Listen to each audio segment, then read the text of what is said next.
دوستان و همراهان گرامی، درود. این بار با نصب دزدگیر اماکن با شما هستم.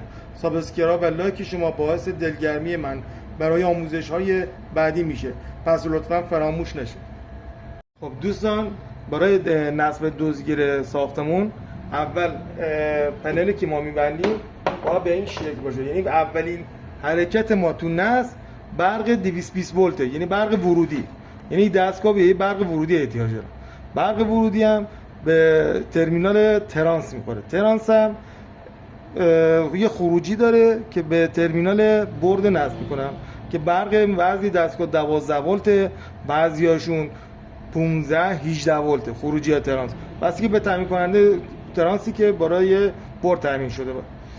حالا ترمینال بعدی ترمینال باتریه، یعنی برای شارژ باتری استفاده میشه.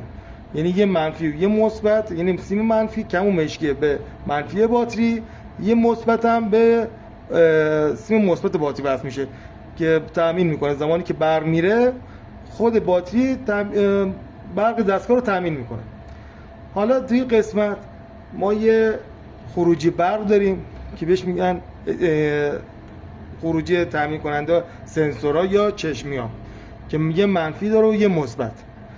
توی قسمت منفی مثبت منفی چشمی رو تامین میکنه یا منفی اینجا بیارش یا منفی خط بیم.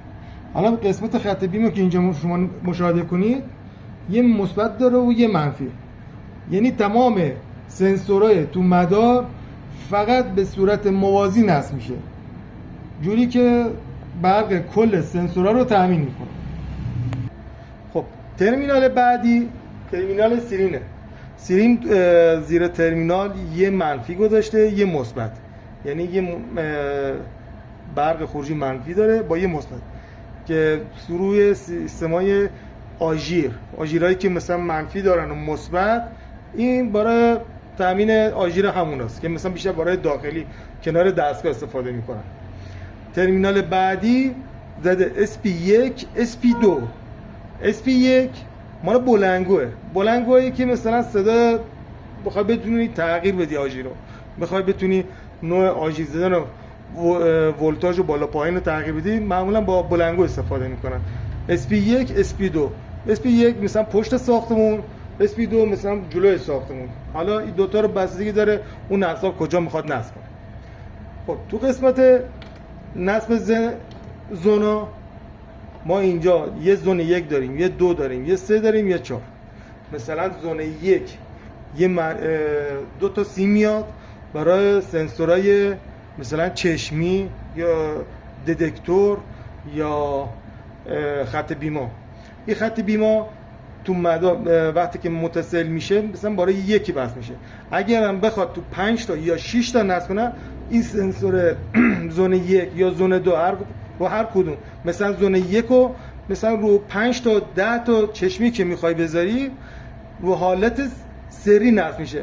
همونجور که برقشو ما موازی نصب کردیم رو قسمت زون 1 و زون 2 زون 3 زون 4 رو هر کدوم فرقی نمیکنه چشمی ها رو گذاشتی، ولی به صورت سری نصب میشه. مثلا زون 1 زون چشمی ها سری 10 تا نصب میشه، زون 2 مثلا خط بیم مثلا 5 تا 2 تا نصب میشه، زون 3 شوک سنسور به صورت سری نصب میشه 10 تا 5 تا بستگی داره.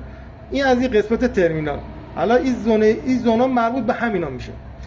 تو قسمت ترمینال بعدی ترمینال خروجیه، خروجی ولتاژ و خروجی 1 2 3 4. این مربوط میشه به تحریک رله.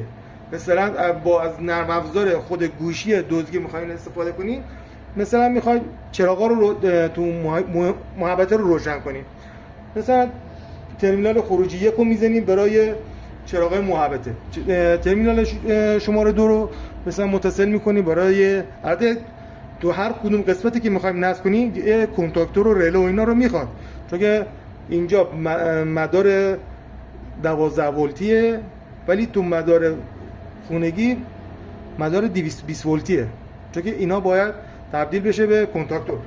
حالا مثلا خروج 3 متصل میکنه به پمپ آب، خروج 4 مثلا پمپ آبیاری برای باغچه‌ها، اینجوری براش تنظیم میکنن که مثلا طرف وقتی که خونه نیست یا مثلا باغ نیست یا هر جایی که بتونه از فاصله دور خونه‌شو کنترل کنه. این برای سیستم خروجی استفاده میشه. یا مثلا هم میتونین مثلا یکیشو برای در باز کنید، مثلا وقتی که نزدیک در خونه رسیدید با اینکه دکمه رو که بزنید در آیفون خونه باز بشه. دوستان ترمینال اولی مثبت، دومی منفی به خروجی‌های برق دستگاه دزدی متصل میشه. این برق مثلا اگر هر چند تا عزیز بیما داشته باشیم برای تو حیات و محیط باز، این برق باید بین همه موازی نصب بشه. ولی تو قسمت تحریک مال خود لنزای پایین اینا رو باید به سری وصل کنیم. مثلا سیمی که از دستگاه اومده به شماره 5 وصل شده، از اینجا دیگه نمیره به دستگاه، میره برای بیم بعدی، از بیم بعدی دوباره میره برای بیم سومی، چهارمی و از آخر برمیگره به دستگاه. این مدار سریه. تو قسمت زوم میشه سری.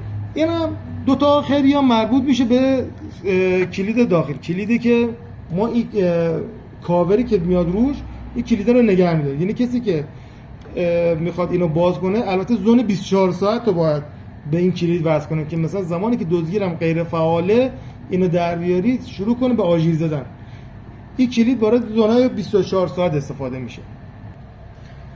این توی قسمت چشمی ها که مثلا باز میکنی اینجا هم به همین شکل قشنگ دقت کنید یه مثبت و منفی ما داریم وسط، یه ترمینال وسطی مثبت و منفیه، یعنی تامین کننده برق چشمی. تو ترمینال بعدی دوتا گوشه بغلی ها مربوط میشه به سنسور چشمی، یعنی این دوتا مربوط میشه به وصل متصل شدن به زون 2 یا 1، فرقی نمیکنه. این دوتا سیم از زون میاد به اینجا وصل میشه. اگه زون بعدی بود دیگه اون سیمه که مثلا به اینجا وصل میشه دومی به اینجا نمیزنیم، اینو میاریم برای چشم بعدی، از چشم بعدی یه سیم دیگه برمیگره به دستگاه. یعنی این قسمت زون به صورت سری وصل میشه اگه به تعداد بالا بخواد، ولی به تعداد بالا بازم برقش موازیه، ولی تو قسمت زوم به صورت سری. این مدار که سری نصب میشه باید یه قطعی توش ایجاد بشه که دستگاه تحریک بشه، آژیر بزنه. خب دوستان امیدوارم از این آموزش لذت برده باشین. تا آموزش های بعدی خدا یار و نگهدار.